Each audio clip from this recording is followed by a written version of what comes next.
kosmoseagentuuri kandideeris malaariaparasiidi valgu uurija, on ju. Põhjus oligi see, et ma olin lihtsalt nii puruvaene tudeng. Esimesel tööpäeval ma istusin oma mänedžeriga maha ja ta andis mulle tõesti 1000 leheküljelise kosmoseemissiooni disaini õpiku.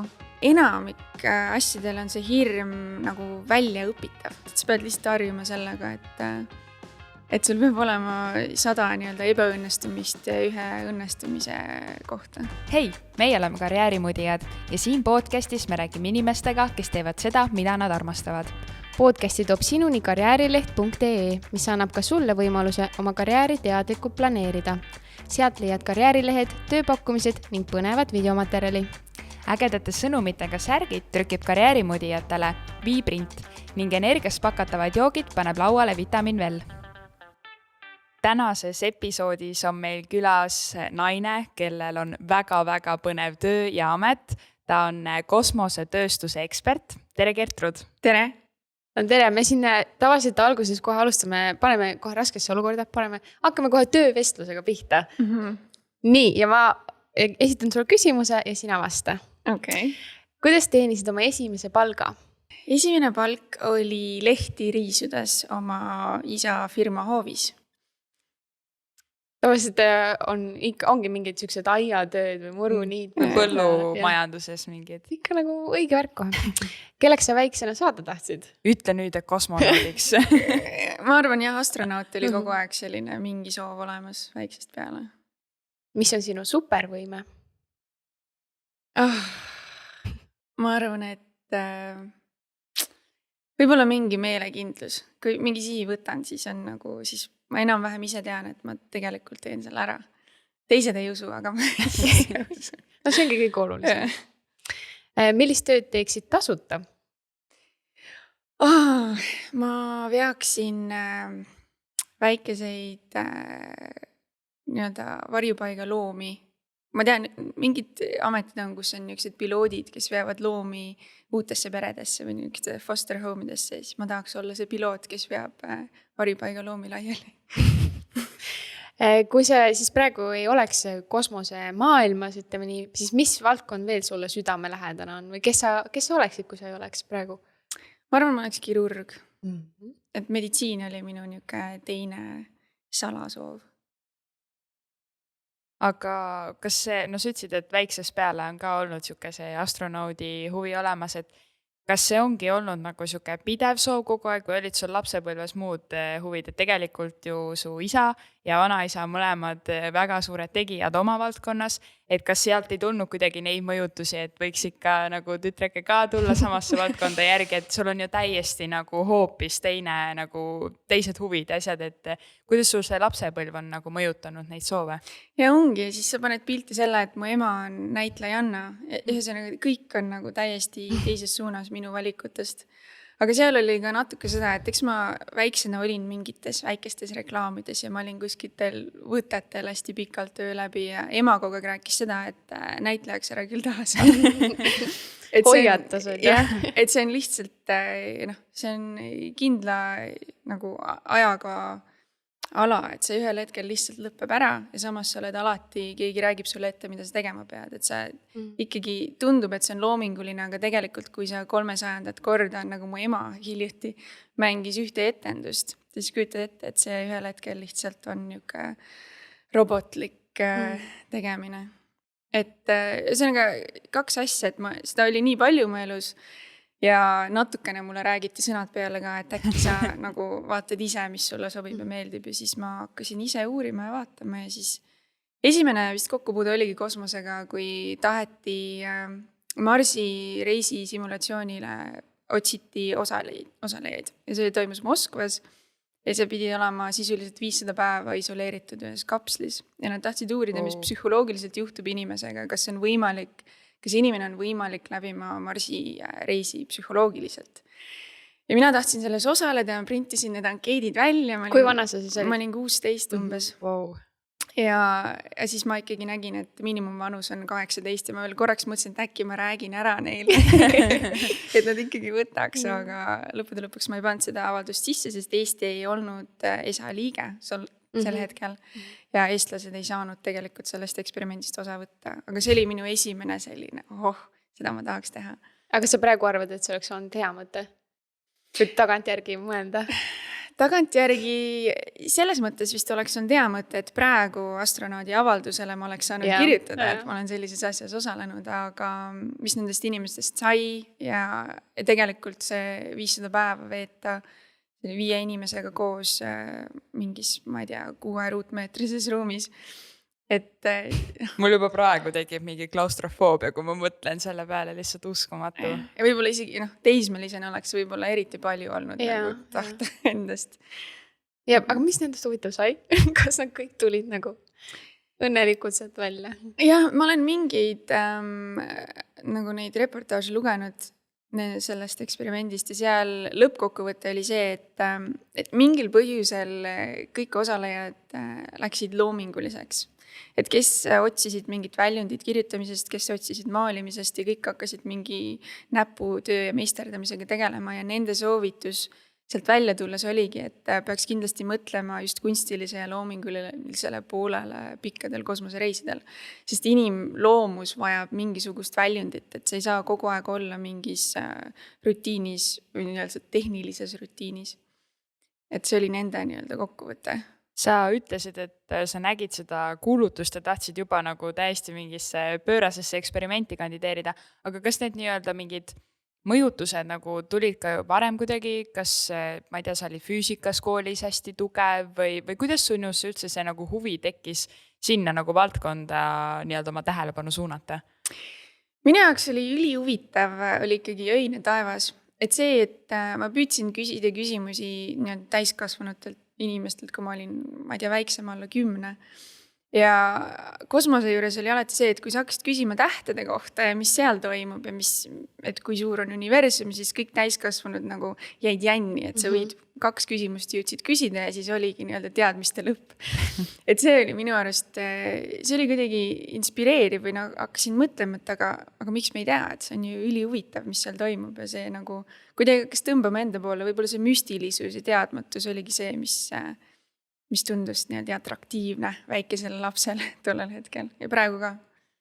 Väga tore, et selline nagu huvitav huvi siis nii pikalt nagu on kestnud, et päriselt sellest oledki kasvatanud oma sellise eriala välja. Jah, aga see on ka nii-öelda lihtsustatud versioon, et tegelikult ma ju kunagi ei uskunud, et see võiks saada võimalikuks, et tegelikult see on 10 aastat niisugust enese hinnangu lainetamist, et ühel hetkel sa mõtled, et okei, ma olen suuteline seda tegema, et ma lähen õpin seda ja ma jõuan sinna maani ja siis nädal aega hiljem sa mõtled, millest ma üldse unistan, et see on ju täiesti võimatu ja kättesaadamatu. Et sa ikkagi põhiline võitlus on ikkagi iseendaga, et kas ma olen suuteline või ma ei ole ja see, et leida see enesekindlus ikkagi nagu selle järgi minna seda püüda, see on olnud vist isegi kõige keerulisem.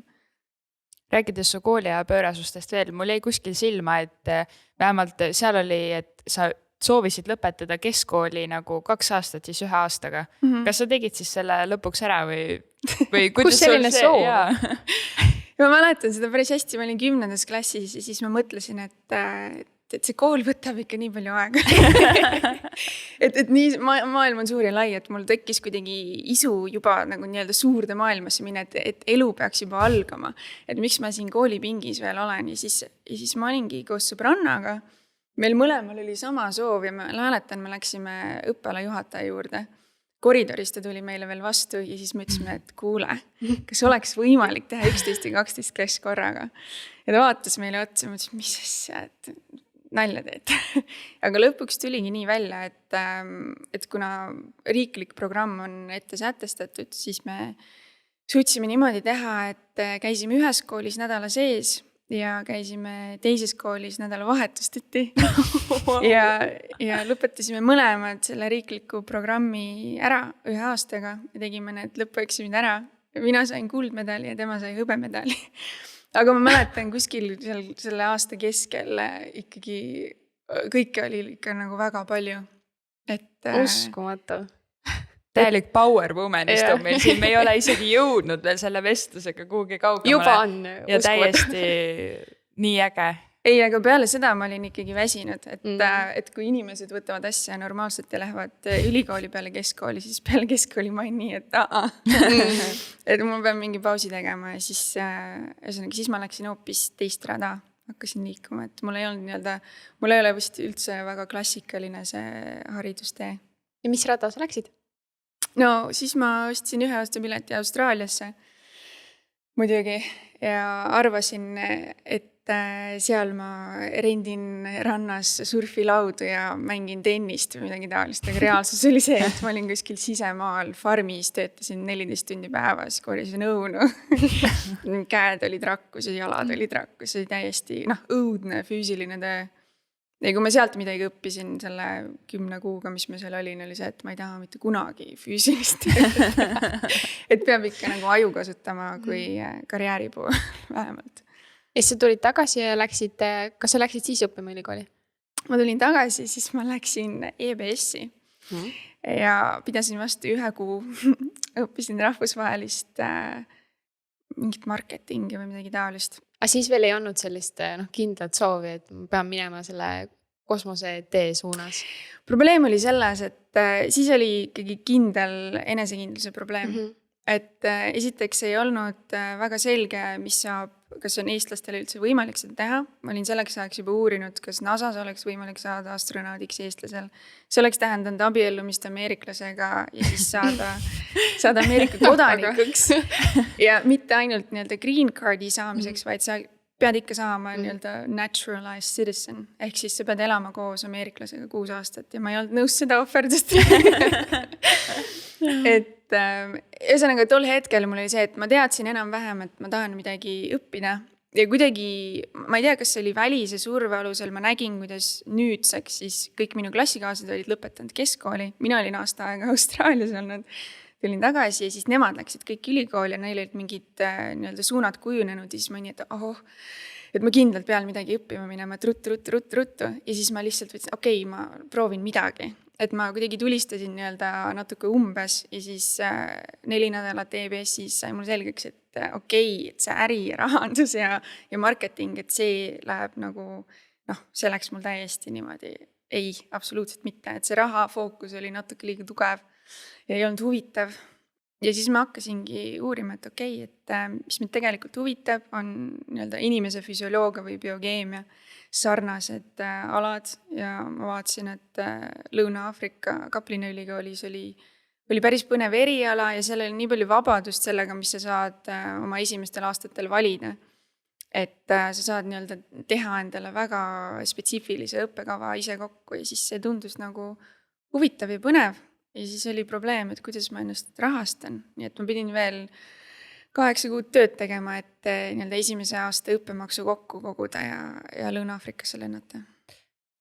Sa läksid õppima ju tegelikult peale päris pikka pausi, väga tehnilist erialad, mida ju alati soovitatakse on see, et kui sa keskkooli lõpetad, et kui sa ikkagi tahad inseneriks varstiks saada, et tasub kohe minna, sest muidu sul on kõik meelest läinud ja siis ree peale tagasi saada on nii keeruline, et kui raske see siis päriselt oli või kas sa oled pigem see inimene, kes teebki rasket tööd ja näeb vaeva ja siis tulevad need tulemused või sa tunned, et sul on tegelikult ikkagi antud see hea pea, et sul tulevad need asjad tõesti kergesti? Ma arvan, et ma teen raskelt tööd. Ja ma arvan üldse, et ma olen väga hiline küpseja ka. Ma kuidagi mäletan, et ma ei saanud hästi paljudesse koolidesse sisse, kui ma olin väike 6-aastane. Et ma olen rohkem selline lihtsalt puhtalt istud maha ja õpid asja ära tüüp. Ma ei usu, et ma olen eriliselt andekas milleski, aga see oli natuke keeruline alustada ja ma mäletan väga selgelt, ma palusin, et mu ema skänniks sisse ja saadaks mulle minu keskkooli mata ja füüsikavihikud ja keemia, mata, füüsika, keemia. Ja ta saatis mulle nagu lehtede kaupa, mis ma sinna olin kirjutanud ja siis ma hakkasin peale 2 aastat pausi hakkasin uuesti läbi võtma seda. Et ma ikkagi läksin tagasi ja hakkasin üle vaatama kõike seda, mis keskkoolis sai õpitud, et see oli suhteliselt keeruline, aga nagu 2 kuud võttis, et asja nagu sisse elada ja siis oli juba normaalne. Aga kui üldse rääkida nendest õpingutest seal Lõuna-Aafrikas, siis võib-olla räägid natuke, kuidas see eluolu seal on või õpingud või kuidas need erinevad võib-olla meie kultuuri nagu õpingutest siis? vot, mulle tundub, et võib-olla väga ei erinegi, aga noh, seal oli muidugi ülirahvusvaheline seltskond, et see on väga suur ülikool ja tol hetkel ta oli maailmas top 100 sees ja see oligi minu üks nii-öelda kalkulatsioon, et sisuliselt sama raha eest, siis oli Eestis veel haridusrahast oli vaja maksta selle eest, et sisuliselt sama raha eest ma saan seal parema hariduse. Või vähemalt see oli minu ettekääne. ja see, jah, võib-olla see seltskond ja see kultuur on natuke rohkem ameerikalik, hästi palju on niisuguseid ülikooli sporte ja niisuguseid ülikooli tiime ja hästi palju niisuguseid kõrvaltegevusi. Aga õppimine oli seal ikkagi karm selles suhtes, et vähemalt minu erialal oli ikkagi hästi suur rõhk praktilisel kogemusel. Et kui me tegime matemaatikat, füüsikat, keemiat esimene aasta, siis kõikide asjadega kaasneb praktiline laboritöö. Nii et said ikkagi, kui sul olid loengud umbes kella 3-4, siis sealt edasi 4 kella 7 sul oli laboritöö igas aines, et hästi palju sellist praktilist hands-on eksperimente juba hästi vara. Ja ma olen kuulnud, et see on nagu üks suhteliselt suur erinevus sealse hariduse ja siinse vahel. Küsi. Ma tahtsin kohe edasi minna, et sellest ju sündis ka raamat, jah. Mis on kindlasti väga palju uhkeid seiklusi täis. On. Natuke lugesin ka, mis sul need kõige võib-olla meeldejäävamad seigad on sellest elust seal? Võt see raamatu, tegelikult selle raamatu tegemine, selle põhjus oligi see, et ma olin lihtsalt nii puruvaene tudeng. Et ma rügasin, ma kuulsin, et tublid tudengid saavad nii-öelda automaatselt stipendiumi. Ja siis ma esimesel aastal ikkagi täiega peamaas rügasin, õppisin. Ja siis sa saad nii-öelda dekaani nimistusse. Ja kui sa saad dekaani nimistusse, siis sulle laieneb automaatselt stipendium. Ja ma tegin väga palju tööd ja ma sain lõpuks sinna nimistusse ja see stipendiumi summa oli vist praeguses eurodes kuskil 400 eurot. Ja kui ma seda nägin, siis mul lihtsalt süda vajus saapas äärde, mõtlesin appi. et ma olin ikkagi nagu iga asi, mis oli võimalik, ma andsin teistele noorematele tudengitele mingid järeleaitamistunde. Hiljematel aastatel hakkasin mingeid praktikaid andma ja siis olid mingid reklaamid, castingud, isegi võrkpallivõistlused, kus võitjad said raha igale poole, ma panin ennast kirja. Sest ma oli lihtsalt nii suur rahanappus käes ja tegelikult see raamatu idee algupäraselt oligi see, et mul on vaja süüa osta. Et ma mingi sissetulek peaks olema. Aga loogika viga oli tegelikult, sest ega raamatu kirjutamisega väga ei teeni. Aga no see, kuidas ta siis sündis, aga mis seal nagu, Laura küsis ka, et nagu, mis need kõige eredamad seigad ikkagi sult sealt endal ka raamatust veel meeles on, et mis selle aja seal eriliseks tegi? Ma arvan, seal on suhteliselt palju juhtumeid, mida Eestis ei juhtuks. Et võib-olla üsna palju olen rääkinud sellest kriminaalsest aspektist Kaplinas elades. Et kuidas sa tegelikult muutud nii-öelda street smartiks ja sa harjud ära sellega, et inimestel on 2-meetrised aiad ja videokaamerad ja okastraadid ja koerad. Et see, kui ma Eestisse tagasi tulin ja ma näen kuskil Pirita Kosel on aiad mingi meetri pikkused ja kellelgi ei ole kaameraid õues, et see tundus nii, et kuidas võimalik on niimoodi elada, et nii ohtlik ju. Ja samas õhtul ringi jalutades, kui ma kolisin Hollandisse, siis see oli ka uudne, et mul automaatne refleks oli ikkagi hoida oma kotist kinni, niipea kui pimedaks läheb ja vältida teatud tänavaid, et ma olin ikkagi nii harjunud selle nii-öelda konstantse kriminaalse alatooniga. Ja see ilmestas ka minu 6 aastat Lõuna-Aafrikas, et minu parimad sõpra pussitati. Meil ülikoolis oli sarivägistaja. Oh my God. Ja selliseid, ja lõppude lõpuks mu auto varastati ära, minu autosse käidi sees iga öö. Et isegi kui ma jätsin huulepalsami autosse, siis hommikuks oli see läinud. ja ma lõpetasin lõpuks oma auto uste lukustamise sellepärast, et seal polnud enam mõtet, et nad lihtsalt lõhuvad selle luku ära, et palun käige mu autos ringi. Et kui teil midagi leiate, võtke kaasa, aga ärge midagi katki tehke, et see oli juba palju hullem. Mul oli ka auto klaasi juba purustatud ja ma olin neid seal juba nii palju vahetanud, et lõpuks oli nii, et okei. Et sa pead ise kuidagi adapteerima selle olukorraga, et sa ei saa ikkagi nagu... Sa ei saa nagu selle vastu võidelda, aga sa pead midagi muutma oma enda elustiilis ja seda ma ka tegin. Ja see nii-öelda tagasi tulles oli, Euroopas tagasi tulles oli selle võrra nagu šokk jälle hullem, et issand, et millega ma harjusin. Et see ei ole ju normaalne. Ometi julgesid siukse asukoha siis valida, on ju. Et kui ta selline natuke nagu kurikuulsus on siis, on ju. Jah, aga ma juba siis olin niuke analüütiline, et ma vaatasin seda statistikat ja kui sa võtad statistika nii-öelda laia labi taga, siis oli küll, et et iga 4. mees, kes sul tänaval vastu tuleb, on kedagi vägistanud ja seal on, ma ei tea, see number oli mingi üüratult suur, kas oli 46 mõrva toimub ühes päevas. Aga siis sa pead nagu selle statistika kuidagi koomale võtma ja hakkama vaatama, et okei, kus need mõrvad toimuvad ja kelle vastu. Ja siis sul tekivad niisugused lokaalsed kriminaalsed punktid, et sa ei saa ikkagi üldsustada tervet riiki mingi sellise statistika alusel ja niimoodi ma nii-öelda sõelusin sealt välja, et okei, et Kaplin, et okei, võrreldes võib-olla Tallinnaga on seal hullem olukord, aga see ei ole see, et iga 4. inimene, kes mulle vastu tuleb, on kedagi vägistanud, et see on ikkagi natuke teine. See on minu arust nii oluline märksõna, mida tasub kõigil oma igapäevaellu kaasa võtta, et kui tulevadki mingid infokillud või asjad, et nagu tasub analüüsida, nagu peab analüüsima tänapäeval lihtsalt see meedia, mida sulle ette söödab.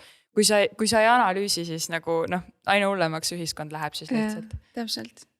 Aga nendest, sa ütlesid, et 6 aastat need õpingud kestsid. Kas see oligi siis nii-öelda, kas selle kraadisüsteemid on nagu samad, mis meil siin Euroopas, et ongi see nii-öelda bakalaureus, magister või said sa juba siis doktorikraadi või kuidas seal on natuke erinev, et seal on bakalaureus ja siis tuleb honors ja see on niisugune 1-aastane vahekraad, millesse saavad sisse siis ainult, ma ei tea, 10% baka lõpetanutest, et seal on siis niisugune vahefilter sees, et sa ei saa otse magistrisse edasi.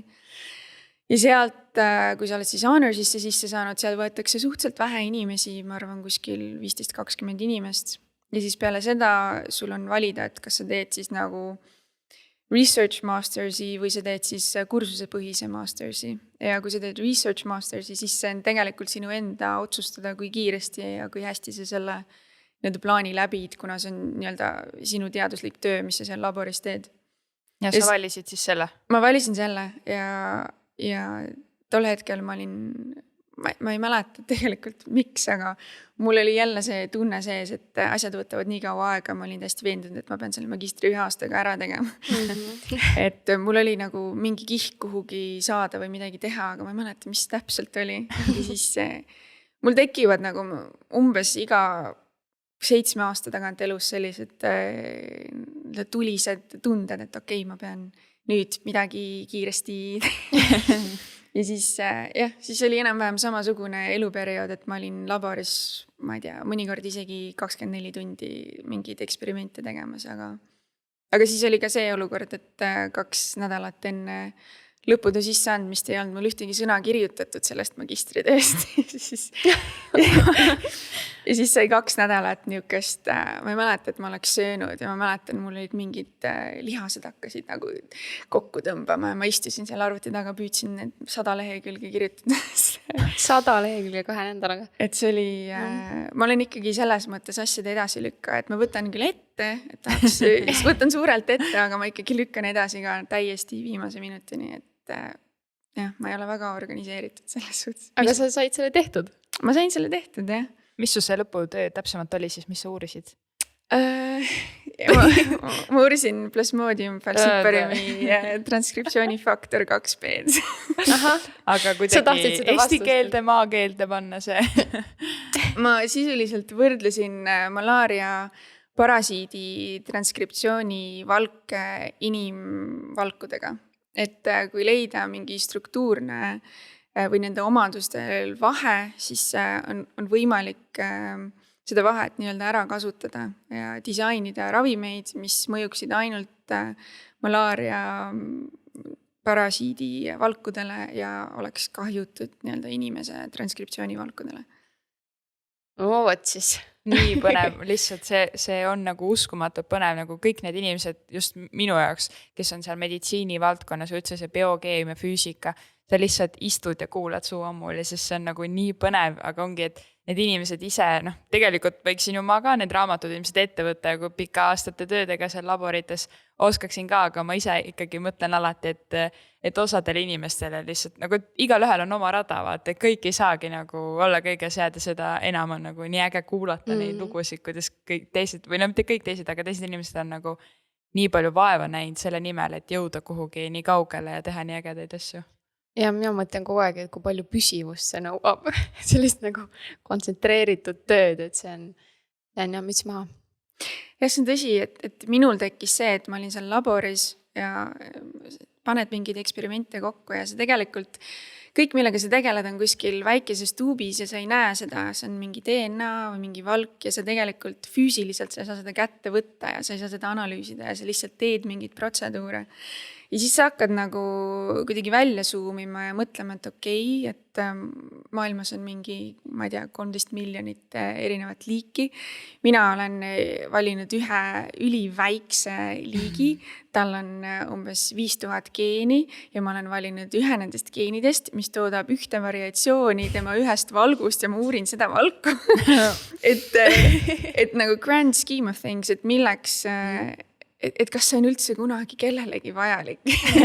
et sa oled, see ongi, et kui sa spetsialiseerid nii ära selles nagu mingi väikese kärbse musta täpi uurimise peale, et ühel hetkel need mõtted tekivad küll, et issand jumal, et väljas paistab päike ja tuul puhub, et miks ma, et seal on rohkem elu kui siin mingi väikse asja taga, aga tegelikult see on äge, kui sa näed midagi ja sa tead, et mitte keegi varem ei ole maailmas seda näinud, et kui sul on mingi eksperiment ja sa saad selle lõpule ja sa näed seda tulemust ja mõtled, vau, et see keegi varem ei ole seda teadnud ja nüüd see on kõigile teada ja avatud, et see on, et võib-olla see tunne oli nagu kõige mõnusam tunne, aga ikkagi tekib nagu samamoodi enesekahtlus, et kas tõesti seda valku on kellelgi vaja.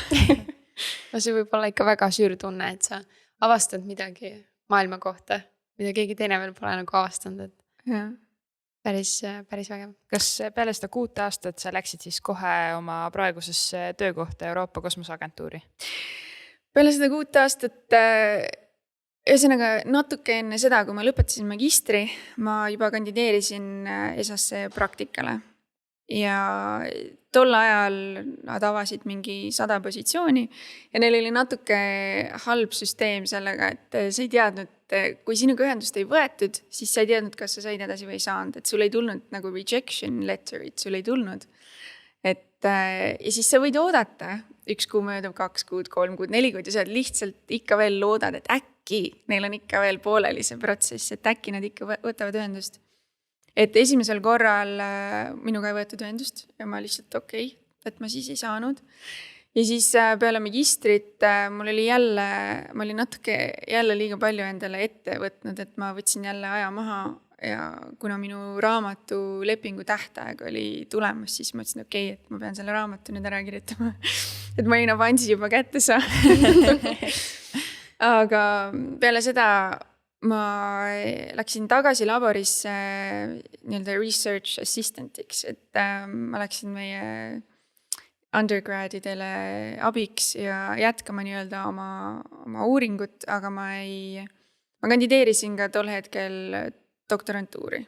Ja siis hakkasid 2 joont nagu paralleelselt sõitma, et natuke aega hiljem avas ESA uuesti praktikapositsioonid ja ma mõtlesin, et okei, et kas on mõtet, et ma niikuinii ei saa siin, et ma ei hakka uuesti kandideerima ja siis ma terve päev nämmutasin seda mõtet kuni kella 9 õhtul ja keskööl oli muidugi see avalduse tähtaeg. Ja siis ma mõtlesin, okei, et ma tean, et ma kahetsen, kui ma ei kandideeri, et ma proovin uuesti, et vahet pole. Ja siis ma kiiresti kirjutasin selle avalduse ära.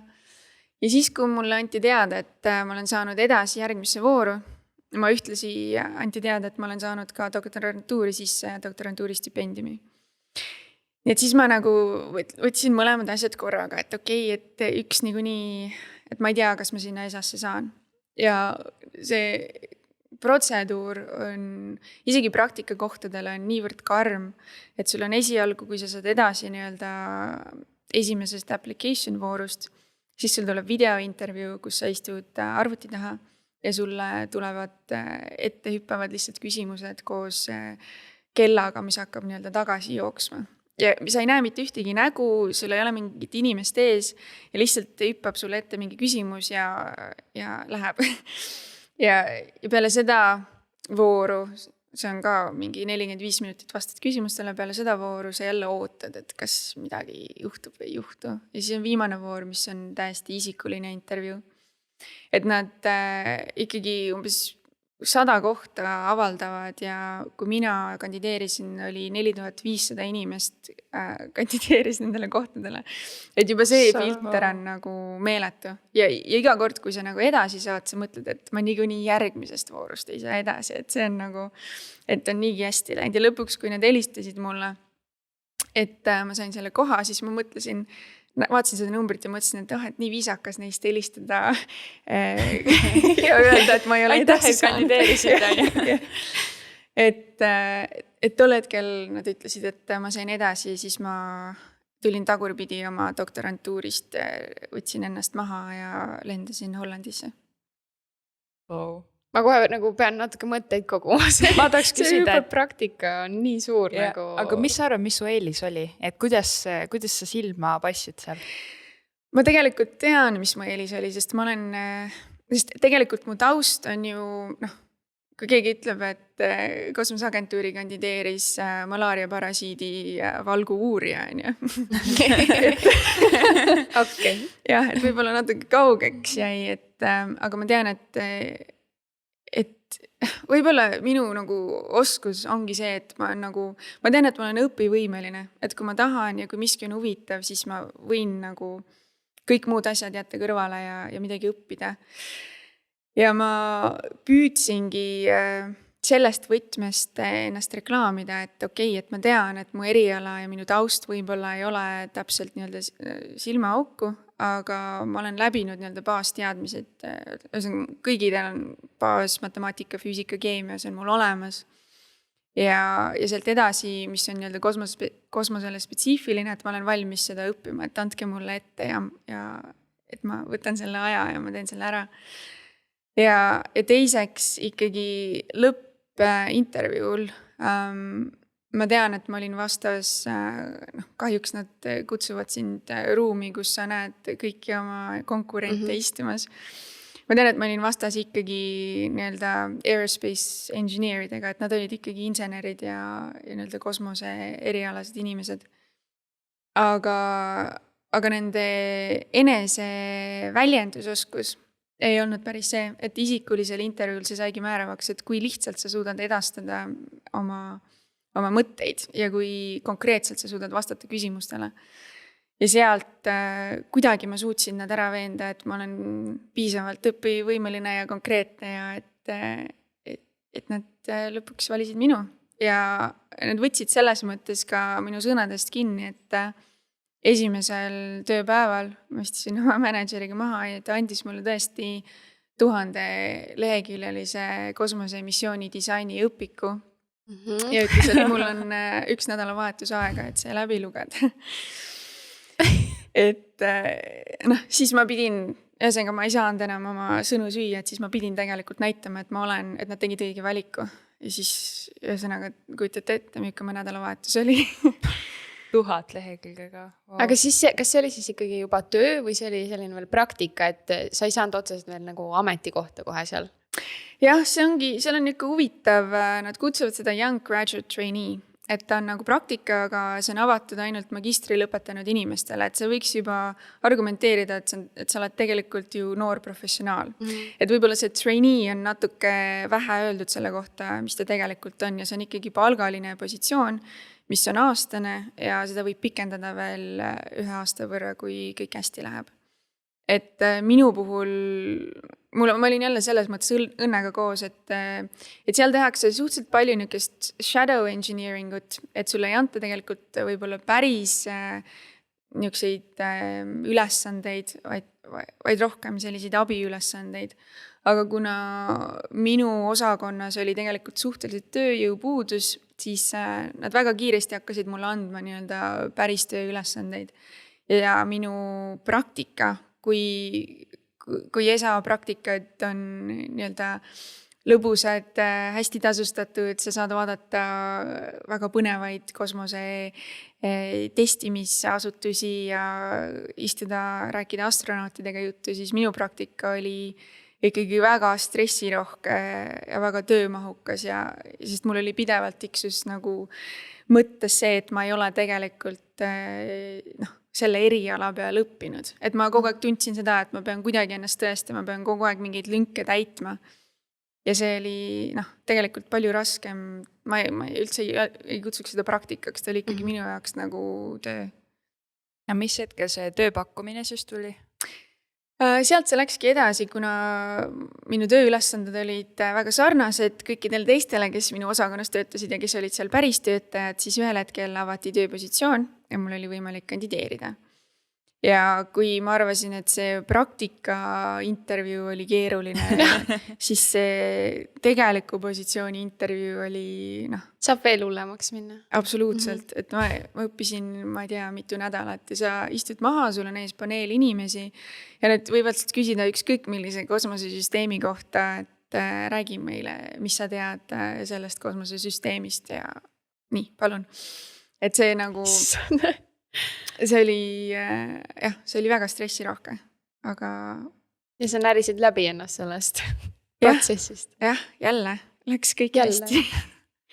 Tõesti, sulle ikka meeldib võtta selliseid katsumusi ette ja... Mul on nagu, ma tunnen, et mul on stressitase tõusnud, sest et see, mida sa kirjeldad, see on kuidagi nii nagu stressirohke. See on täpselt tegelikult nagu Eestiski ju, kui sa lennuakadeemias lennujuhiks kandideerid, et samamoodi seal pigem just nagu loevad need vaimsed oskused või kuidagi, et sa suudad ka olla hästi konkreetne, rahulik, kaalutletud, et et kui juhtubki mingi erakorraline olukord, siis sa pead mingi paari sekundiga suutma ju mingi adekvaatse lahenduse neile kohe välja öelda, et see pigem ongi et seal nagu sellised füüsilised oskused ja võib-olla eelnevad teadmised isegi ongi teisejärgulised kui see, kui nagu vaimselt vastupidav inimene sa oled. Nii et sulle võib ilmselt seal ka juba doktorikraadi ära anda, et vaimsuse mingi rahulikkuses või kuidas ise tunned, kas on ka tulnud ajaga või sa oled olnud samamoodi jälle terve elu pigem siuke hästi tasakaalukas inimene? Ma arvan, et ma olen väga rahulik inimene, aga ma ütleks, et ühel hetkel mõnikord ma mõtlen küll, et miks ma panen ennast sellistesse olukordadesse, et on ka nagu lihtsamaid viise, kuidas elu elada. Aga siis ma jällegi tean, et kui ma olekski kuskil, elaksin lihtsamat elu, siis peale 3 nädalat mul hakkaks midagi nagu kibelema sees, et okei, et mul on vaja mingit suuremat sihti. Ja ka ma arvan, viimasel ajal on väga palju hakanud mängima see, et mis on minust nagu kasu peale selle, kui ainult ise endale, et mul tundub kuidagi mõttetu elada nii, et ma ainult, ma ei tea, ostan endale süüa ja vaatan, et mul oleks katus pea kohal. Et tahaks olla nagu mõttekam rohkematele asjadele kui see endale, et kuidagi nagu mingi suurem mõte oleks minu olemisel siin maa peal, mitte ainult nii-öelda ressursi raiskamine ja ringluses osalemine. Et see on mulle nüüd nii kuidagi jäänud tiksuma, et ma tean, et ma ei saaks nii-öelda tavaliselt hakkama. Aga me enne ütlesime, et sa oled kosmosetööstuse ekspert. Me rääkisime veel enne salvestus ka, et tegelikult sul on seal inglise keeles veel hoopis 2 nii-öelda ametinimetust, et mis su igapäevatöö on? Mida sa päriselt teed seal kosmoseagentuuris? Ma analüüsin väga palju kosmosetööstust. Et ma vaatan teatud riikide kosmosetööstust, ma vaatan nende firmasid ja ma vaatan, mida nad toodavad ja kuidas. Ja siis kosmoses on väga kõrged standardid, kuidas sa mingeid asju toodad. Ja ma püüan leida ja näha vigu nende tootmises ja nii-öelda kaardistada nende kompetentse. Et kui meil on vaja mingit teatud osa või tehnoloogiat, siis meil on nii-öelda arusaamine olemas, kes suudab seda teha ja kes suudab seda teha hästi. Ja üks minu töö osa on ka see, et ma peaks nii-öelda kritiseerima nende protsesse ja nägema neid auke, mis nendel on oma protsessides, mis ei vasta meie nii-öelda kosmosetööstuse standarditele. See on üks osa. Ja teine osa on rohkem erialaline, et kui on projektid, mis on minu erialaga seotud, mis põhiliselt siis lähevad sinna astronautide elus hoidmine, nende toit, nende jäätmekäitlus, siis mina annan nii-öelda oma eksperthinnangu nendele projektidele, et kas need on mõistlikud ja kas need, mida on nagu pakutud välja, kas see töötaks.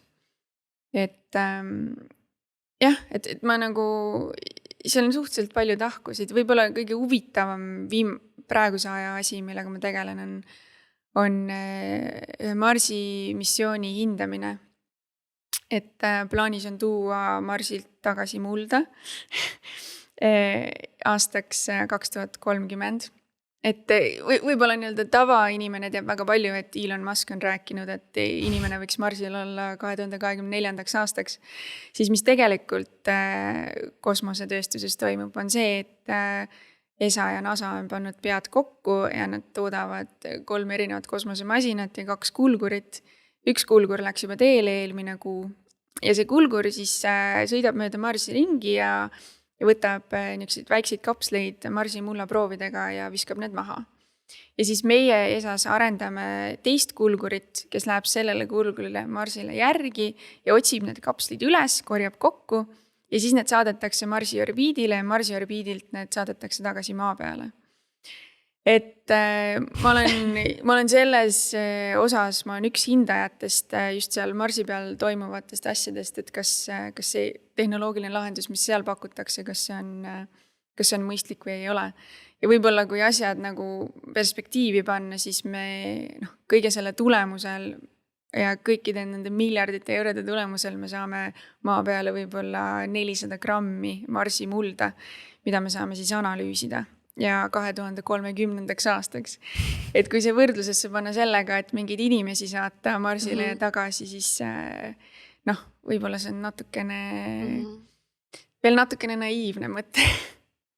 See tundub tegelikult nii hirmus, et kui me jõuame siin ka nüüd oma jutuga vaikselt selleni, et sa oled ju ka nüüd astronaudiks kandideerinud, et üldse nagu istuda sinna kosmosesüstikusse ja lennata kuhugi tundmatusse, nagu see tundub nii hirmus reaalselt, kui ma mõtlen selle peale, et ma peaks nüüd minema lendama näiteks Marsile, siis ma julgeks, ma reaalselt ei julgeks sinna istuda. Lennukiga lendamine on juba siuke risk, vaata. Ja see on juba ka hirmus, aga siis sa nagu ikkagi nagu näed kuidagi on need nagu pilved, et sa nagu kuidagi tunned, et sa oled lähemal ikkagi nagu maale, aga see tundub nagu nii ebareaalne kogemus lihtsalt, et hirm tuleb nahka. Aga võib-olla alustame selle teemaga kohe sellest, et kui sa sinna praktikale kandideerisid, kas sa siis juba nagu alati oli sul siht nagu silme ees, et sa tahad kunagi astronaudiks kandideerida? Jaa, absoluutselt. Et mõte oli selles, et jalg ukse vahele. Et siis, kui ma seal süsteemis juba sees olen, siis ma saan paremini informatsiooni ja ma näen seda nagu lähemalt, et mul on paremad šansid. Et see oli see mõte, aga ma mäletan ka seda, et seal on need sisejutud sellest kandideerimisest käinud aastaid. Et see nüüd nagu lahti läks, et otsitakse uusi astronaute, see on tegelikult juba paar aastat hiljaks läinud. Ja siis, kui ma sinna praktikale sain, siis käis nagu jutt ringi, et paari kuu pärast avatakse kandidatuur. Ja siis ma olin tegelikult väga morjendatud, sellepärast, et ma teadsin, et mul ei ole veel piisavalt kogemust. Et ma olin juba nii palju nagu teadsin, et mul ei ole veel CV selline, et mul oleks šanssi sealt edasi saada. Aga õnneks nagu kosmoseagentuuris ikka kõik asjad läksid venima ja nüüd on palju parem hetk tegelikult. Ma mõtlen, et sa mainisid vist palju sinna praktikale kandideeris, neid oli 4500 inimest, jah. Nii, aga kas nendel kõikidel on, umbes kõikidel on sama unistus saada kunagi astronaudiks? Naljakal kombel jagunevad kosmoseagentuuri töötajad 2, et pooled on need, et absoluutselt kosmosesse astronaudiks, mis iganes võimalusel. Ja on hästi paljud kosmoseagentuuri töötajad on ise kui 2009 oli eelmine valimisvoor, siis nad kõik, väga paljud minu tuttavad kandideerisid. Ja siis on teine pool, kes on need, et absoluutselt mitte. Mina. et võib-olla on natuke see, et nad teavad liiga hästi, me kõik teame natuke liiga hästi neid tehnoloogiaid, me võib-olla teame neid riske kõige paremini üldse. Ja ka mitte nii-öelda ainult tehnoloogilisi riske, vaid ka terviseriske, mis sellega kaasnevad, et see on tegelikult karm eksperiment. Et jah, inimesed jagunevad kaheks, et kindlasti või absoluutselt mitte. Aga miks sinul on kindlasti? Kust nagu, ma ei tea, see on nii raske, nagu ongi mõista inimese julgust ilmselt ja seda tahtmist. Kas need riskid nagu sind mõtlema ei pane, et võib-olla ei tasu või sa oled alati teadnud, et jah, see on minu tee? Jah, ma olen alati teadnud ja ma tean ka seda, et asi, see, kuidas sa suhtud sellesse riski, see on nagu oluline. Et see, kuidas astronautide riski suhtutakse, on see, et sa teed midagi 100 korda läbi ja sa vaatad midagi 100 erineva nurga alt ja sa püüad neid riske ette näha ja neid maandada. Et minu jaoks see, ma ei tea, võib-olla see on imelik, aga minu jaoks ei tundu nii palju riskantsem kui tavaelu. Et mu tundub see palju traagilisem, kui ma ei tea, kodus Aktuaalset kaamerat vaadates läheb vorst kurku ja sa sured selles mõttes. Et pigem siis juba see, et sa oled kuskil ilmaruumis kosmoses ja midagi lendab õhku, siis see on vähemalt hea. Jah, oled oma märgi nagu maha jätnud ja. Aga see kandideerimine, sa oled selleks nüüd valmistunud on ju kõik need aastad. Kuidas see nüüd avati? Ja sa pidid kirjutama, et ma tahaks astronaudiks tulla. Kuidas see välja näeb, see kandideerimine? Või oli seal ka järgmised 100 lehekülge vaja motivatsioonikirja? Seal on nii, et ütleme nii, et ma olen valmistunud, aga lõppkokkuvõttes on ikkagi need hard skillsid ja sinu nii-öelda omadused, mis sul juba on juba nii-öelda sees olemas, need peaksid olema need, mis sind edasi viivad. Aga muidugi, seal on inimesed, kes võivad oma CV kätte võtta ja kõndida läbi ukse, sest nad on professorid, mitu doktorantuuri, ma ei tea, arstid, nad on kõik asjad koos. See haridus siis põhimõtteliselt otsustab või neil peavad olema ikkagi siis need isikuomadused ka, et neil on mitu doktorantuuri, aga võib-olla nagu ei ole nii-öelda vaimselt võib-olla nii tugevad. Jah, seal hakkabki mängima see, et mis asi on nagu asset ja mis asi on nagu minimum requirement. Ja minimum on see, et sul peab olema magister, kas siis inseneri või mingi teaduserialal. Ja sisuliselt kõik, et sa pead oskama inglise keelt ja sa pead olema ESA liikmesriigi liige. Nii, see on miinimum, aga muidugi sa ei lähe magistrikraadiga, sa ei koputa sinna uksele ja ütle, nii, olen siin. Et ma tean seda liiga hästi ja ma tean neid inimesi, kes kandideerivad liiga hästi, et umbes aasta aega tagasi mul tekkis ka see paanikamoment, et mul on magister ja ma olen 2 aastat kosmoseagentuuris tööd teinud, et mis siis? Et see ei ole ju tegelikult mitte midagi. Ja siis ma paanikahoos panin ennast kirja, et mul on vaja nüüd piloodipabereid. Ja ma mõtlesin, et issand, et see on tegelikult päris mõtlematu ja ma lugesin ja siis inimesed rääkisid, et piloodipabereid see küll ära ei tee, ma ei tea, 6 kuuga, et sul on vaja, ma ei tea, millist mälu ja motoorseid oskusi ja eriti kui sa veel töötad samal ajal, et umbes lõpeta ära. Aga tegelikkus on alati teine ja siis ma hakkasin tegema töö kõrvalt neid piloodipabereid ja lendama. Ja nüüd ma olen vist 2 nädala pärast on mul eksam, siis ma olen piloot ja umbes siis ma olen oodanud oma avalduse sisseandmisega nii kaua, et mul on need nagu piloodipaberid käes, siis ma saan 1 linnukese juurde. Et see hakkabki, need linnukesed ongi nagu, seal hakkabki tulenema sellest, et palju sa saad linnukesi panna. Ja seal on ka suhteliselt üllatavaid küsimusi, et et see on tavaline CV ja motivatsioonikiri nad soovitavad 1 leheküljele peale jätta. CV maksimaalselt 2 lehekülge, kuigi ma olen täiesti veendunud, et seal on inimesi, kes panevad kaasa 20 lehekülge oma teaduslikku uurimustööd ja soovituskirju ja mida kõike, on ju. Aga siis neil on küsimused ja seal vist ma ei tea täpselt, mitu neid küsimusi on, aga suhteliselt palju ja valikvastused on ainult numbrilised. Et näiteks küsimus, et keskmiselt mitu korda aastas oled sa parandanud mingit süsteemi või süsteemi osa.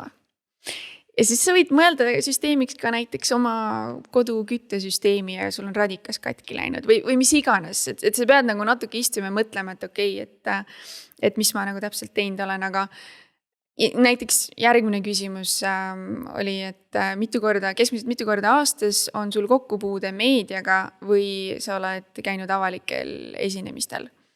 Ja siis, et umbes mitu korda oled sa elanud rohkem kui 2 kuud kodust eemal ja nii edasi, et seal on, et nad nagu püüavad sinust aru saada kui inimesest ja missugustesse olukordadesse sa oled ennast pannud, missugused on su käelised oskused, missugused on su sinu psühholoogiline tugevus, just see kodust eemal olemine ja avalik esinemine.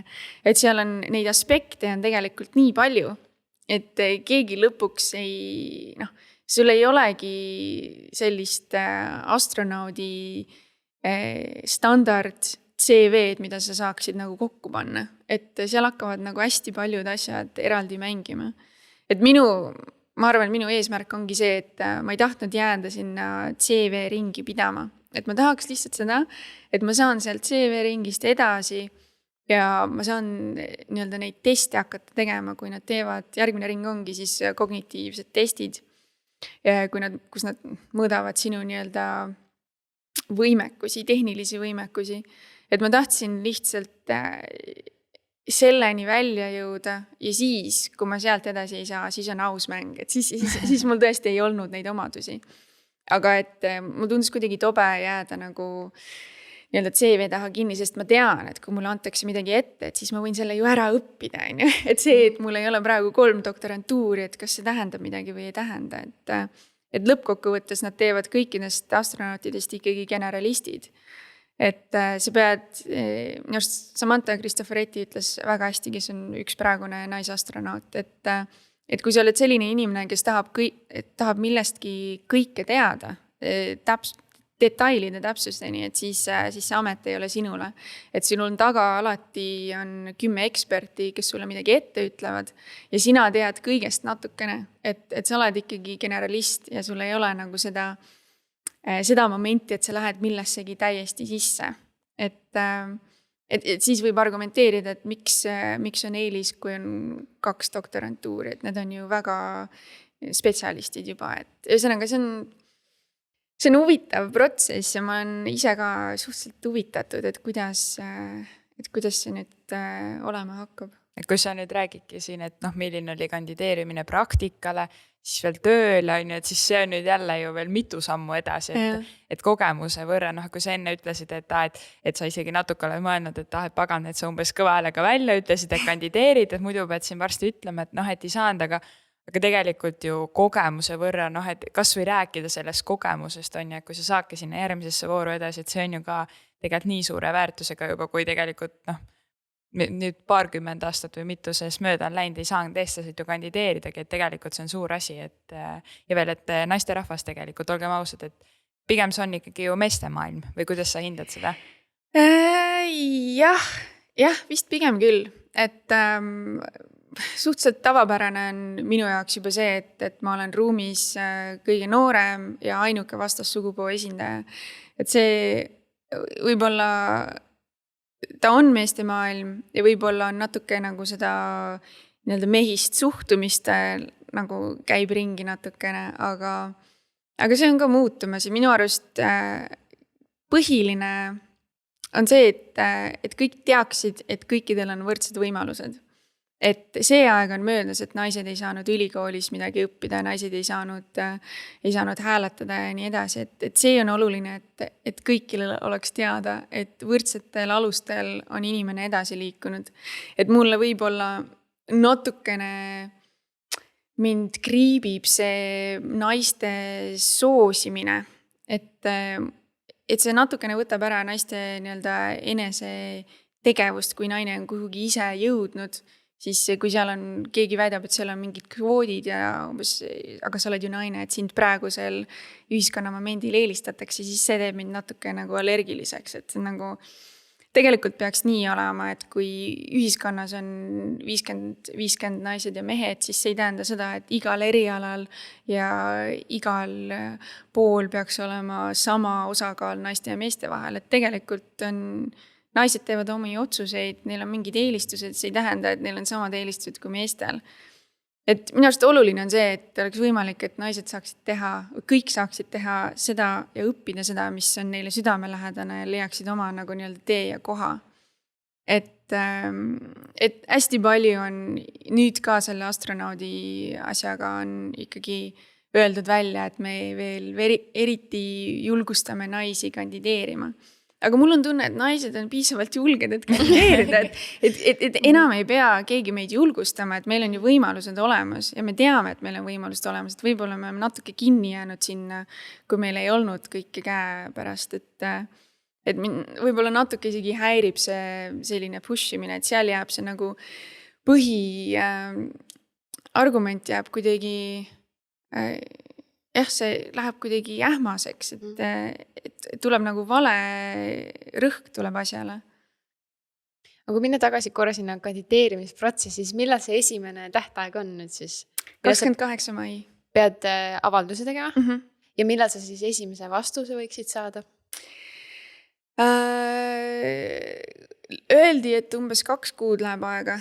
Et mul on natukene, ma kahtlustan seda, et nad räägivad, et nad ootavad umbes, et 20 000 inimest kandideerib. Et kui 10 aastat tagasi kandideeris peaaegu 9 000 inimest, siis praeguseks on see number võib-olla 2 korda suurem juba. Ja sellise hulga inimestega mulle tundub, et see ei ole lihtsalt füüsiliselt võimalik, et toimuks, et oleks inimesed, kes loeksid läbi neid avaldusi. Et ma natuke kahtlustan, et seal on esimene voor on mingi algoritm, kes nii-öelda käib su need valikvastused läbi ja kui sul on seal mingid asjad, liiga palju on nulle, et siis toimub mingi automaatne screening. Ja peale seda, ma olen aru saanud, toimub siis nii-öelda inimestega screening, et peale esimest nii-öelda sõela keegi inimene tegelikult loeb ka su CV läbi õnneks. Ja siis valitakse inimesed edasi nii-öelda tehnilistesse voorudesse. Aga see kõik on nagu prognoos ja kõik hakkab olenema sellest, kui palju neid avaldusi tuleb, et ma arvan, et see kõik terve graafik läheb tegelikult libisema. Millal see nagu lõplik otsus siis tehakse? See on ilmselt väga pikk see kogu protsess, need kõik voorud. Jah, esialgu nad väidavad, et oktoober 2022 oleks teada. Vau, 1,5 aastat. Et see on väga pikk grillimine tegelikult. Väga pikk grillimine. Jah. Ja mis siis saab, kui sa saadki? Siis on ju, mis siis tegelikult edasi saab? Edasi saab see, et siis algab baastreening, mis on, hästi palju on rõhku sellele, et mida astronaut teeb kosmoses. Aga kui me räägime astronaudi karjäärist ja protsentuaalselt, kui palju ta on kosmoses sellest ajast, et see on tegelikult väga väike hulk. Minu jaoks on väga põnev ka see, mida astronaut teeb maa peal. Et näiteks baastreening sul sisuliselt algab fundamentaalne treening teoorias, ehk siis sa käid üle jälle nii-öelda füüsika ja nii edasi ja kõik need süsteemid, kosmosesüstikud, mida me kasutame. Ja siis on nii-öelda praktiline aspekt on sellest see, et nad tahavad, et astronaadid suudaksid ellu jääda igas tingimuses, et kuna praegu me kasutame ESA kasutab soojusraketti venelaste oma, siis on võimalus, et kui midagi valesti läheb, siis sa lõpetad kuskil tundras, Siberi tundras ja sa pead oskama ellu jääda seal. Sa võid lõpetada ka kuskil ookeanis. ja astronaudi üheks treeningu osaks ongi hästi palju ellujäämistreeninguid tundras, ookeanis, džunglis, kõrbes. Ja samas on ka meeskonnatöö treeninguid, kus nad meeskonnana lähevad koobastesse paariks nädalaks, et seal ellu jääda. Et ongi nad on aru saanud läbi sinu avalduse ja läbi selle 1,5-aastase valimise, et sul on nii-öelda tehnilised, psühholoogilised omadused. Ja nüüd nad hakkavad sind nii-öelda treenima, et sa teeksid õigeid otsuseid teatud stressitingimustel. Ja see kõik on nagu selle nimel, aga minu jaoks on see ülipõnev, et sa saad nii-öelda, et sa hüppad kuskilt langevarjuga lennukist alla ja et sa teed kõiki neid peaaegu põnevaid ekstreemsporte, aga see on sinu töö. Mul kohe nüüd siin kuulates tuli 2 küsimust. Mõlemad sellised võib-olla väga otsekohesed, eks vaata, kas sa tahad vastata, aga esiteks ma hakkasin mõtlema, et palju astronaudid teenivad palka? Mis see palganumber seal keskmiselt on? Keskmiselt natuke arvutan. Ta peaks olema kuskil 8,000 euro ringis kuus, 8-9,000. Seal tuleb mingi väike lisa iga kosmoses veedetud päeva eest, aga see on ikkagi sümboolne. Et 8,000 palk, sümboolne lisa nagu. Ja teine, mis ma hakkasin mõtlema, on see, et meil muidugi lõpupoole müütide blokk, aga enne kui mul meelest läheb, et kas see tundub mulle nii või see ongi, et tegelikult see astronaudiks olemine, see ongi su elustiil, et see ei ole enam su töö ja karjäär, et pereelu justkui sellist on nagu päris raske, et sa validki selle, et see ongi sinu elutee, et see ongi su kutsumus, mitte, ma ei tea, lapsi kasvatada, lapselapsi, vaid vot see tee. Jah, ja see on, natukene kurb on selle juures see, et kui astronaudid, kellel on pere, siis see on väga selge, et nende teine pere pool peab tegelema perega. Et üks inimene on täielikult pühendunud enda unistuste elluviimiseks ja tema pere on täielikult pühendunud selle isiku unistuste elluviimiseks, et siis sul ei ole tegelikult võimalust ja aega pühendada ennast millelegi muule. Ja seal, aga see on ka naljakas paradoks, et seal natukene on, võib-olla isegi natukene eelistatakse, et sul on see tugistruktuur olemas. Et astronaudid, kes on ikkagi abielus ja kellel on juba laps, see tähendab seda, et sinu riskikäitumine on tegelikult erinev. Et sa ei võta kosmoses mingeid riske, et sa tead, et sul on inimene, kelle eest sul on vaja hoolitseda maa peal. Et see muudab sinu käitumust viisil, mida arvatakse, on nagu soositud tegelikult. Mul seda ei ole, kahjuks mul ei ole. Võiks ju just arvata, et tal ei ole kohustusi nii öelda, et see on hea, aga tegelikult kui sa niimoodi räägid, see tundub väga loogiline, et siis sa mõtled võib-olla teisiti. Aga sa enne nii vahvalt rääkisid, et see on nii põnev kõik su jaoks ja kõik need ekstreemsed asjad, mis astronaudid tegema peavad. Aga kas on midagi, mida sa ei oota või mida sa ei taha teha? Mida sina päriselt ka kardad näiteks? Ma olen pigem seda usku, et ma tunnen, et ma tegelikult paljud asjad ajavad mulle hirmu peale. Et ma ei ole ma ei ole täiesti külma kõhuga. Aga ma tunnen, et see hirm, enamik asjadel on see hirm nagu välja õpitav. Et sa võid selle väikeste osadena lihtsalt endast välja treenida. Ja mul on see tunne, et sama asi on ka astronautide treeningu puhul, et võib-olla see ei ole kõige mugavam olla 200-kiloses kosmoserüüs ja siis sa lähed kuhugi basseini ja seal basseinis sa veedad 8 tundi basseinis, teed mingeid protseduure. Ja samamoodi see ei ole absoluutselt mugav tiirelda kuskil, ma ei tea, väikses kilukarbis ümber maakera ja kõik hääled, mis seal on, ma ei tea, mingid krabinad, sa kuuled, kuidas see kosmosejaam natukene paisub ja natukene läheb väiksemaks, kuna sa oled päikse pool või kosmose pool ja siis sa mõtled seda, et et midagi, sa oled ikkagi nii isoleeritud ja keegi sulle appi tulla ei saa, et kui sa hakkad mõtlema ja seda mõtet niimoodi veeretama, siis sa võid absoluutselt jõuda paanikahäireni. aga minu arust see treeningu osa ongi see, et sa ei hakka seda mõtet veeretama ja sa tead igal etapil, kui midagi valesti läheb, sul on protseduur, et kuidagi toimetada selle hetke olukorraga. Et võib-olla nipp ongi see, et nad ei anna sulle tegelikult seal väga palju vaba aega niisama ringi lennata, et sul on kogu aeg midagi teha. Ja kui sul on midagi teha, siis sa oled keskendunud ja sa ei hakka nii-öelda kõige hullemaid stsenaariumeid välja mõtlema.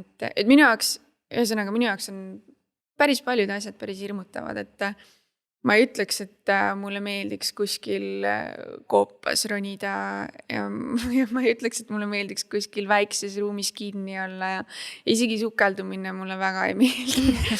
aga ma arvan, et ka need ma suudan endast välja treenida, et olla ja natuke stressi on ka alati tegelikult hea, et sa oled ikkagi nii-öelda kõrgel ärksusel ja oled valmis. Aga kas see unistus on siis panna jalg maha kuu peal? Et sa saaksid sealt kõndida? Ma ei tea, kas võib-olla ma ei peagi nii-öelda teisel taevakehal enda jälje sinna jätma. Ma arvan, et see on nagu mingi segu minu eneseteostuse vajadusest ja ka sellest tundest, et kõik need kogemused, mis mul on olnud, ma tunnen lõppude lõpuks ma tunnen seda, et ma ei ole milleski tegelikult väga hea, aga ma olen paljudes asjades piisavalt hea. ja ma tunne, et neid asju võib, nagu keegi võib jätkata nende asjade kuhjamist ja ma võin jätkata õppimist selle maani, et ma olen päris paljudes asjades päris hea. Ja ma arvan, et nende kogemuste, kui see kõik kokku panna niisuguseks inimeseks, siis ma arvan, et minu kõige parem funktsioon maa peal, kuidas minust oleks kõige rohkem kasu, on astronaudina. Sest kõik need kogemused on sellised, et ma tunnen, et jah, minu kõige suurem kasu oleks astronaudi töö, et ma suudaks kõiki neid asju, mis ma siiamaani teinud olen, nad oleks kuidagi kasulikud selle funktsiooni täitmiseks. Ja mulle pakub meeletult huvi ka see teadus, mida nad kosmoses teevad. Et need eksperimendid, mis nad seal teevad ja see teadmine, et ka sina isikuliselt oled tegelikult üks suur eksperiment, et sinu kõiki andmeid vaadatakse, töödeldakse, sa süstid iseennast ja mõõdad oma, ma ei tea, kõike vererõhust kuni lihaste närbumiseni, et see on minu jaoks juba alati huvitav olnud, et issand, et meil on nii huvitav keha, me elame nii huvitavas kehas, et see on natukene raiskamine, kui see on ainult minu keha. Et jah, see on nagu mingi kooslus sellest, et ma tunnen, et ma oleks kõige kasulikum ühiskonnale selles rollis ja samas muidugi see isiklik, ma ikkagi tahan, ma ei taha vaadata nagu tähtede poole, vaid ma tahan sealt ülevalt vaadata maa poole. Ma arvan, et see on midagi, mis minu perspektiivi muudaks ja minu elu nii-öelda rikastaks. Aga mis seni on kõige hulljulgem asi olnud, mis sa teinud oled oma elus? Siin on valikut. võiks paljudest asjadest rääkida.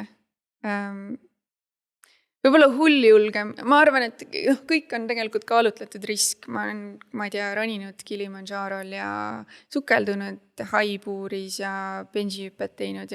Aga kõik need on, mulle ikkagi tundub, et see on kõik nagu kontrollitud risk, et seal on nagu võib-olla see riskifaktor ei ole nii suur. Võib-olla natukene hullem võib-olla käisin gorillasid džunglis träkkimas. Ehk siis oma sõbrannaga, me laenutasime maasturi ja sõitsime Ruandasse. Ja Ruandast kahekesti sõitsime läbi Uganda Keeniasse ja Ugandas me läksime džunglisse gorillasid otsima. Ja see sõit Wow. see sõit läbi Aafrika ja sa oled, tegelikult sõitsime Kongo piiri äärde ja sealt nii-öelda üles ja edasi. Et see sõit läbi Aafrika, see ei ole, see ei ole võrreldav mitte millegi muuga. väike autosid. Et tegelikult need probleemid, mis sul seal tekivad, on, sul on iga päev mingi jama. Sellest alates, et auto läheb katki, esiteks sa oled üldse ainuke auto tee peal, kõik kõnnivad jala ja sa sõidad neist mööda ja nad vaatavad, mis ilmutis see siin on. Et alates autoprobleemidest lõpetades sellega, et korrumpeerinud politsei, immigratsiooniametnikud, sa ei saa piiri ületatud, nad keelduvad sulle templit panemast, kui sa neile raha ei anna. Nad tahavad sind saata vangi, see on lihtsalt iga päev on mingi uus probleem, mis tavaühiskonnas oleks nagu kuuldamata, aga see on Aafrika, see on nii-öelda ikkagi natukene niisugune wild.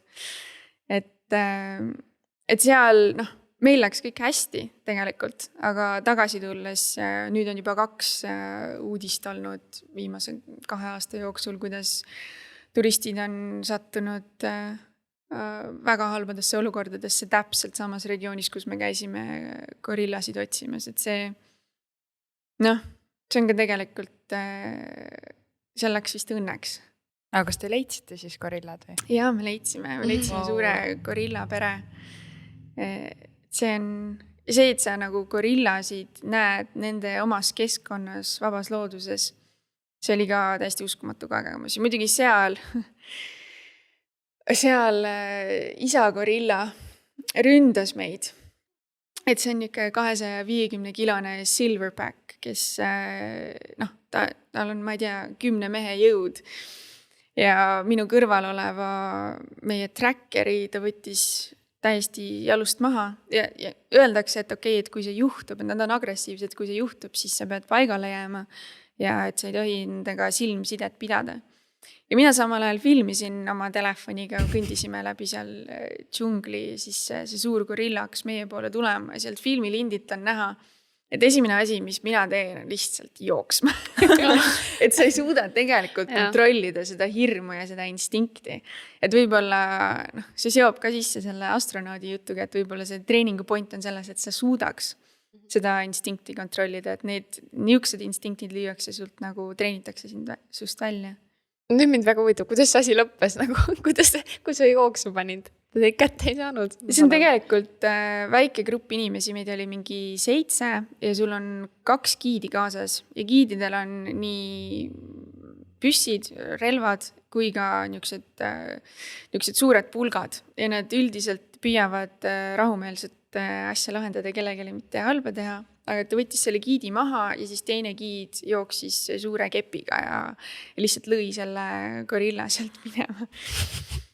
Wow. Kas sul on see video alles, et nagu, kas sa saad meile saata, me saame panna, et meil on ju videoformaadis ka, et kes siis vaatavad, kes praegu ei vaata, siis nad näevad seda, et nagu ma võin saata teile see video. täiesti uskumatu, kuidas üks inimene nagu nii palju elus võib nii ägedaid asju kogeda, et see täiesti nagu film on ju, alustades sellest, et ja ma tahaks saada mingi astronaudiks ja ma päriselt võib-olla saan ka, et meil on siin istunud enne ka inimesi, kes ongi, kui küsime, et kelleks väiksena saada tahtsid, astronaudiks on ju, ja nüüd meil päriselt istub siin inimene, et see ongi nagu kuidagi, et kas sa vahel ise mõtled ka, et nagu, et tegelikult sa ei ela nagu üldse mingit tavapärast elu, et täiesti siuke nagu kuskilt filmist võetud kõik ette.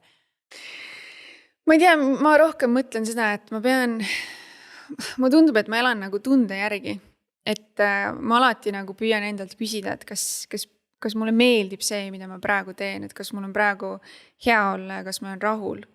Ja hästi mitu korda on see vastus olnud ei. ja siis tekib see, okei, ma pean midagi muud tegema, et ma ei suuda ise ennast veenda, et kõik on okei ja ma võingi teha tavalist tööd ja elada tavalist elu. Et ma ei räägi ennast nagu, ma ei veena ennast piisavalt hästi. Et mul ikkagi tekib see, et ma küsin ja ma skännin ennast piisavalt tihti, et kas see on tõesti see, mis ma teha tahan, kas ma tahan just siin praegu sel hetkel olla. Ja kui see vastus on ei, siis ma teen esimesed plaanid, et seda nagu muuta. Et minu arust on natuke ohtlik see harjumine ja mingi settling, et sa nagu kuidagi argumenteerid iseendale, et tegelikult teistele ka ei ole kõik 100%, et noh, võib-olla see asi, et ma ei ole sellega rahul, aga et okei, et elame, näeme, on ju, et minu arust siis ma kardan kõige rohkem seda, et kui oledki ühel hetkel 50 ja 60 ja mõtled tagasi, et okei, nüüd ongi läbi ja need asjad, ma ei ole nendega kunagi rahul olnud, aga ja praegu ka ei ole, aga ma ei teinud selle nimel midagi, et seda muuta, et ma tahan ikkagi olla, kui ma olen 50, ma tahan ikkagi olla nagu väsinud, nagu täiesti füüsiliselt, vaimselt väsinud elust ja ma tahan olla, et okei, kui ma homme suren, siis on absoluutselt geniaalne. Ma olen täiesti õnnelik sellega. No kui sa siukse tempsiga jätkad, siis sa oled kindlasti väsinud 50. Ma natuke mõtlen, võib-olla natuke varem isegi. Aga sinu jutust kõlab nagu hästi see läbi, et see mugavustsoonis olemine ei ole nagu absoluutselt sinu teema ja sa ütled ka, et sa nagu tahad kogeda ja see on, aga sinul on ka see julgus, et teha neid otsuseid, et paljud jäävadki nendesse, isegi kui neile ei meeldi, nad jäävad nendesse olukordadest, et see on mugav ja nad ei julge teha mingit muudatust. Aga nagu me sinu puhul saame aru, gorilladega siin joosta, vist julgusest puudu ei jää, on ju. Aga samas sa ütlesid, et sa ikka kardad, et võib-olla sul ongi siin mõned, ma ei tea, nõuanded, nipid jagada, et kuidas sa nagu saad nendest hetkedest üle, kas sul on mõned praktilised võtted või sa nagu enne ütlesid ka, et nagu astronautide puhul, et see treenitaksegi välja, et sa ka enda puhul selle välja treeninud nagu pikema aja jooksul, et kuidas see on? Jah, ma olen sellest aru saanud, et ma lõpetan arenemise, kui mul on liiga mugav. Et ma tahan, et see on ebamugav, aga sul kogu aeg peaks olema natukene ebamugav. Ja minu arust, ma ei tea, biokeemiku haridusega, see on teada, et inimese eluiga on tegelikult soodustab see, kui sul on natukene külm ja kui sa oled natukene näljane kogu aeg. Et see on juba bioloogiliselt meie organismis sees, et sul ei ole kõik okei. Sest kui kõik okei, siis kõik süsteemid lähevad täisvõimsusel tööle ja siis elu ongi läbi.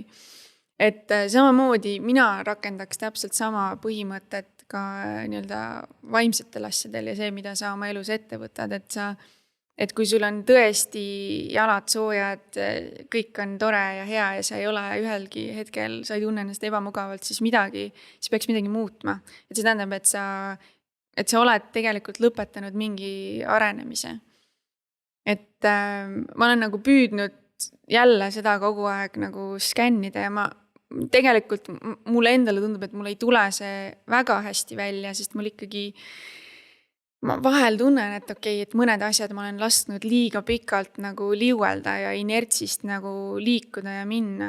Et natuke ma kahetsen mingeid hetke siin ja seal, et oleks pidanud kiiremini võib-olla ümber pöörama ja rada vahetama, aga sellega kaasneb ka see, et nende raja vahetamistega see on kogu aeg on mingi protsess ja nii-öelda kandidatuur, et sa pead kogu aeg kuskil mujal ennast tõestama ja kuskile mujale mingid paberid sisse andma, keegi kogu aeg hindab sind nii-öelda.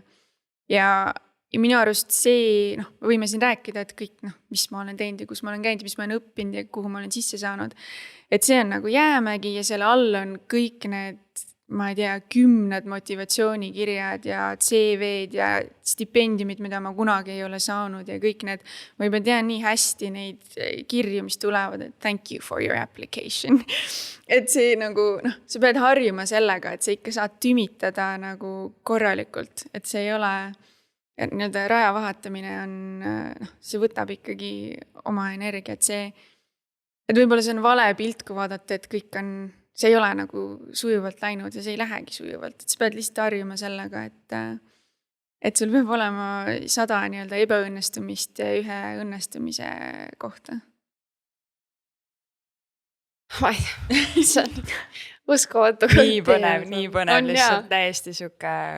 Aga juba tahaksin lõpus veel mõned müüdid murda või eelarvamused näiteks astronaudi töö kohta, mis sa ise võib-olla oled tähele pannud, võib-olla keegi ütleb sulle meedias, et mis sa oled täheldanud? Või isegi võib-olla mitte ainult astronaudi, kuna sa ju tegelikult veel ise ei ole astronaut olnud, et ka oma nagu üldse töövaldkonna puhul, et seal kosmosemaailmas. Ma arvan, et tegelikult enamus töid tänapäeval on see, et sa istud arvuti taga ekraani ees. Et see ei ole see, et kui sa töötad kosmosevaldkonnas, siis on sul igasugused, ma ei tea, põnevad satelliidid ja asjad kogu aeg ümber, et tavatöö on ikkagi see, et sa oled kuskil arvuti ees ja siis see on lihtsalt see, et sul on see keskkond, sul ümber on suur satelliitide testimisruum ja sul see informatsioon, mida sa loed ja millega sa tegeled, on võib-olla hoopis teine ja nagu huvitavam. Aga minu arust see samamoodi võtab läbi nagu iga teine kontoritöö.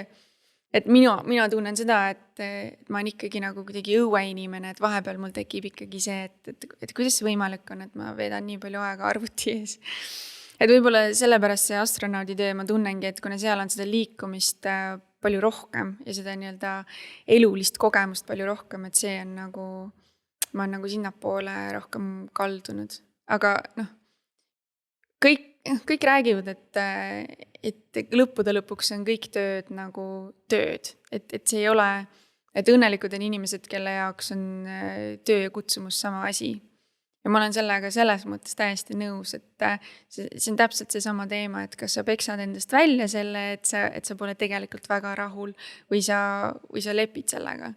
Ja siis tulebki vahe, et kas sa leiad oma kutsumuse üles ja ainuke võimalus seda üles leida on, et sul on julgust rada vahetada ja kui sul seda julgust ei ole, et siis sa jäädki nii-öelda inertsist edasi liikuma. Et ma arvan, see ongi see, et sul võib tekkida tunne, et okei, et me kõik teeme ju arvuti eest tööd, et okei, et ma siis ka, et ma ei hakka nagu siin midagi muutma. Et ma arvan, et see on vale tunne. Mis ma küsida tahtsin? Ma tahtsin seda küsida, et ja võta lonksu, siis ma saan rääkida. Et sa teed tegelikult ju mega palju tööd ja su töö ei ole kõige kergemate killast. Et kui ma mõtlengi, et me siin saadame, ma ei tea, mingeid emaile lihtsalt välja, et umbes tere, tahate tulla videot tegema, ikka põhjalikumalt, aga põhimõtteliselt, et sina analüüsid nagu igapäevaselt nii keerulist maailma, et mis on sinu see väljalülitamise hetk või hobi, või kuidas sa nagu paned endale selle pausi peale ja sa saad ennast nii-öelda siis vaimselt ja füüsiliselt tühjaks lasta? Ma arvan, et siin ongi füüsiline tühjaks laskmine on nagu minu versioon sellest. Et ma ikkagi teen väga palju sporti ja püüan nagu, kui ma nüüd kodus olen Eestis, siis mu ema viskab mulle ette mõnikord, loe lehte ka, vaata Aktuaalset Kaamerat ja ma lihtsalt ei taha, sest sa oled terve päev lihtsalt tegelenud selle mingite asjade analüüsi ja ajutööga, et sa tahad lihtsalt olla nii, et absoluutselt palun lülita telekas välja, ma ei taha Postimeest praegu lugeda. et jah, minu jaoks ikkagi ma pean nagu välja saama, ma pean õue saama ja ma pean kuidagi liigutama ennast. Anna siia lõppu mõned head soovitused, nagu me teame, siis paljude laste unistused on saada astronaudiks. Aga kuidas sina saad anda soovitust, kuidas selle teega alustada? See on pikk tee sinna.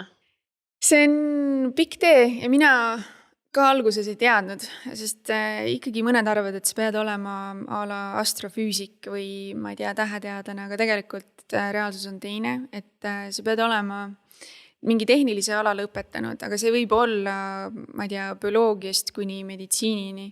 Et see tegelikult ampluaa on palju laiem, kui inimesed arvavad. Ja siis sind peab muidugi köitma ja kütkestama see karjäär nii-öelda. Et jah, et võib-olla kui mina saaks midagi muuta oma valikutes, siis ma võib-olla oleks teinud nagu doktorantuuri edasi ja selle ära lõpetanud, sest ikkagi nad tahavad näha, kas sa oled võimeline spetsialiseeruma ja siis nad võtavad mingid spetsialistid ja teevad nendest generalistid. Et ma ei tea, võib-olla keeruline on anda nõu nendele, kes tahavad saada astronaudiks, sest seal hakkavad mängima palju rohkem kui see, mida sa õpid. just see, mida sa oma elus teinud oled ja su elukogemused ja isegi ebastandardsed elukogemused, seal on küsimusi ka selle kohta, et kas sa oled käinud ekspeditsioonil mägedes või mis iganes, et palju sa oled nii-öelda suutnud oma vaimset füüsilist organismi stressata. Et kõiki aspekte, nii psühholoogilist kui füüsilist, kui sinu nii-öelda kognitiivset ja nad vaatavad, kui kaugele sa oled ennast suutnud venitada ja siis nad vaatavad, kas sa oled, võib argumenteerida, et astronaudi töö on nii-öelda inimvõimekuse kõige kaugemale venitamine, et kõik aspektid on mängus. Et jah, keeruline, ma arvan, et pigem see, et see teekond tundub nagu ülipikk, aga millest ma olen aru saanud, on see, et sa pead alati vaatama nagu järgmist nii-öelda lauset, mitte järgmist lehekülge või raamatu lõppu. Et see lõppude lõpuks ühe nii-öelda tähe kaupa, see kõik hakkab nii-öelda võtma mingi vormi ja siis sa vaatad tagasi, et ohoh, mul on kraad käes ja siis järgmisel hetkel vaatad tagasi, ohoh, mul on 3 aastat töökogemust. Et kui sa seda nagu üle ei mõtle, kui sa nagu lõpp-punkti peale liiga palju ei mõtle, nagu natukene iga päev teed ühe asja 1% paremini, siis see võimalus on tegelikult päris hea. Sa juba lõpetuseks küsisid, aga kuna meil ikka nii põneva ametiga inimene siin praegu istub, tegelikult ju suhteliselt harukordselt on ja et ega väga palju ei ole eestlaste seast võtta, siis ma ikkagi küsiks siia lõppu veel mingit sukest põnevat fakti või mingit asja sest kosmosetööstuse kohta, mida tavainimesed võib-olla üldse nii palju ei teagi. Kosmosetööstuse kohta või kosmose või astronautide või... Võtame nüüd kosmosetööstus, et astronautidest me juba rääksime ka nii palju. Põnevat fakti kosmosetööstuse kohta. Mingid salapärased arengud, mida veel meedias pole kajastatud või mingid mida ilmselt ei tohi rääkida. Katsetada võib. Nüüd on nagu olukord natukene teine, sest inimesed nagu Elon Musk on tulnud stseenile ja huvitav on see, et me kõik näeme iga teine nädal Elon Musk õhib jälle mingi kosmosesüstiku, et midagi jälle lendas õhku. Et tema filosoofia on see, et sa testid kiiresti ja sa hävined kiiresti. Aga selle hävingu käigus sa õpid midagi uut oma süsteemi kohta. Ja nii-öelda tavakosmosetööstuse koha pealt see absoluutselt nii ei ole. Tavakosmosetööstuses sa testid vara, sa testid väga palju ja sa testid väga suurte riskimarginaalidega. Et kõik see, mida sa disainid sinna otsa, läheb 10% kaupa mingid marginaale, et jumala eest su süsteem peaks nendele parameetritele vastu. Ja see tähendab seda, et lõpuks sul on mingi produkt, millel on nii-öelda asjad, mille kohta sa kõike väga ei tea. Sa ei tea täpselt igat aspekti, kuna sul on nii palju neid marginaale seal otsas ja sa ei ole teda testinud hävinemiseni. Nii-öelda. See on nagu klassikaline kosmosetööstus. Ja see meil kõrval on Elon Musk, kes on tulnud 10 aasta jooksul ja kes midagi plahvatab absoluutselt iga nädal ja ta tegeleb täpselt risti vastupidi klassikalisele kosmosetööstusele. Et siin on minu arust huvitav nii-öelda õppetund, kui 10 aastat tagasi Elon Musk läks kosmosekonverentsile, astus noore mehena lavale ja ütles, et ja siis seal olid muidugi kõik NASA, ESA ja Jaapani kosmoseagentuuri esindajad. Ja ta ütles neile, et tere, minu nimi on Elon Musk ja 10 aasta pärast te olete kõik välja surnud. Ehk siis teie kui kosmoseagentuurid olete välja surnud. Ja 10 aastat on möödas ja tal on peaaegu õigus. Et võib-olla 5 aasta pärast või nii, aga see tähendab ikkagi seda, et inimene tuli, ütles, et me teeme taaskasutatavaid rakette. Kõik kosmosetööstuse töötajad naersid, ütlesid, et see ei ole võimalik, seda ei hakata tegema. 10 aastat hiljem Elon Musk teeb taaskasutatavaid rakette ja kõik kosmosetööstused on paanikas, et me peame hakkama tegema taaskasutatavaid rakette. Et jällegi, kui mingi asi on niisugune suur ja liigub inertsist edasi, siis ühel hetkel peab ikkagi hakkama analüüsima nii-öelda baasprintsiipidest ja mõtlema, et okei, me teeme seda, aga miks me seda nii teeme? Et kui tuleb iga 10 keegi ja küsib selle küsimuse kõikides tööstusharudes, siis ma arvan, oleks maailm innovatsiooni täis, kui keegi tuleks ja ütleks, et okei, me teeme seda nii, aga miks? Kas keegi oskab öelda? Või me oleme lihtsalt inertsist asju teinud nii ja jäämegi tegema nii? Et see tähendab ka seda, et kosmosetööstus on praegu väga põnev aeg. Nii et kogu selle episoodi moraal on minu arust see, et ei tohi inertsi jääda. Siis on kõik teed valla ja kõik erinevad unistused ja üks väga põnev elu ootab ees. No, mis ma oskan öelda? Aitäh sulle selle vestluse eest, see oli nii põnev vestlus ja me hoiame igal juhul kõik väga kõvasti pöialt sulle ja võib-olla kunagi saame öelda, et me oleme siis isiklikult kõnelenud astronaudiga. Aitäh sulle! Aitäh! Ja meil on ka sulle väike kingitus meie koostööpartnerite poolt, seal on siis vahva särk Viibrindilt ja natuke juua vitamiinvellilt. Aitäh! Aitäh sulle! Kuulmiseni! Kui sulle meeldis see episood ja sind kõnetavad karjäärimudijate tegemised, siis jälgi meid kindlasti Karjääristuudio sotsiaalmeedias. Tutvu ka meie tööinfoportaaliga karjäärileht.ee ja kui oled oma esimesi karjäärisamme tegemas, siis põnevad pakkumised leiad esimene töökoht.ee ja praktikakohad.ee. Kuulmiseni!